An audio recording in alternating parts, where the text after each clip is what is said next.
இந்த பதிவு எதுக்காகனா, இன்றைய நாளை பொறுத்த வரைக்கும் நம்ம கட்சியோட பொதுச் செயலாளர் ஐயா எடப்பாடியார் நமது கட்சியோட அமைப்பு செயலாளரும் மாவட்ட செயலாளருமா இருந்த செங்கோட்டையன் அவர்களோட பதவியை நீக்கம் செய்திருக்காரு.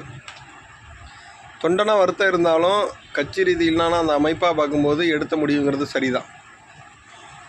ஒரு கட்சி அந்த சிஸ்டத்துக்குள்ளே இப்போ மாவட்டத்துக்கு மாவட்ட செயலாளர், ஒன்றிய செயலாளர் கீழே வேலை செய்யணும். அதே போல் தான் அந்த சிஸ்டம் இருக்கணும். அதே மாதிரி கட்சியை பொறுத்த வரைக்கும் பொதுச் செயலாளர், தலைவர் அந்த சிஸ்டத்துக்குள்ளே தான் எல்லாம் இருக்கணும். அதை மீறி ஒருத்தவங்க செயல்பட்டாங்கன்னா அந்த சிஸ்டமே கொலாப்ஸ் ஆகிடும். ஒரு பேச்சுக்கு ஐயா செங்கோட்டையன் அவர்கள் இப்போ இந்த வேலையை செய்கிறவர்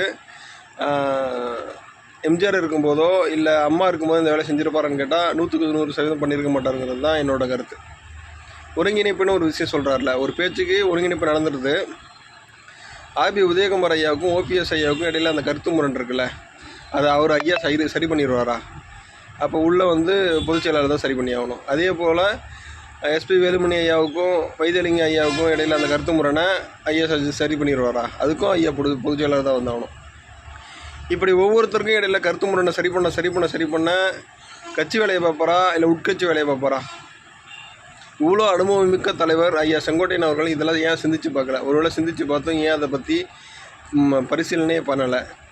மேபி சில கருத்துக்கள் சொல்கிறாங்க, ஆடிட்டர் குருமூர்த்தி பேச்சை கேட்டது இந்த மாதிரி பண்ணுறாருன்னா, என்னை பொறுத்த வரைக்கும் நமக்கு உட்கட்சி விஷயத்தில் வெளியாட்களை கூட்டு தீர்வு காண நினச்சது ஐயா செங்கோட்டையன் ஐயா செஞ்சது மிகப்பெரிய தவறு தான்.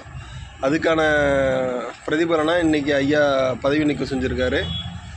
அது மட்டும் இல்லாமல் 21 எலெக்ஷனில் இத்தனை விஷயமாக, அதாவது அமமுகவோ இல்லை ஓபிஎஸ் தனியாவோ எல்லாமே எப்படி சொல்கிறது, பிரிஞ்சு இருந்த சமயத்துலேயும் நம்ம ஓரளவுக்கு எப்படி சொல்கிறது 66 சீட்டுக்கு மேலே ஜெயிச்சிருக்கோன்னா யாரை நம்ம அங்கீகாரம் செய்யணுங்கிற மனநிலையில் அப்போ தொண்டை இல்லை. ஆனால் இப்போ உள்ள சூழலுக்கு களத்தில் இறங்கி சிறப்பாக செயல்பட்டு ஐயா எடப்பாடியார் தன்னோட செயலாற்றல் மூலயமா மக்கள் மத்தியில் போய் சேர்ந்துருக்காரு.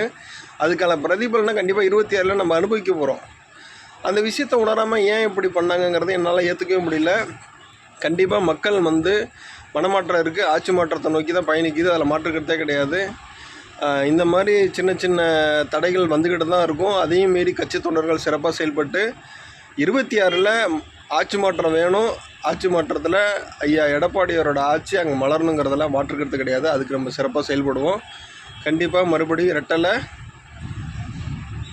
மிகச்சிறப்பாக பெரிய எழுச்சி பெறுங்கிறதெல்லாம் மாற்றுக்கிறது கிடையாது. நன்றி, வணக்கம். யாரும் தொய்வு அடைஞ்சிட வேண்டாங்கிறதா இந்த பதிவோட நோக்கம். நன்றி, வணக்கம்.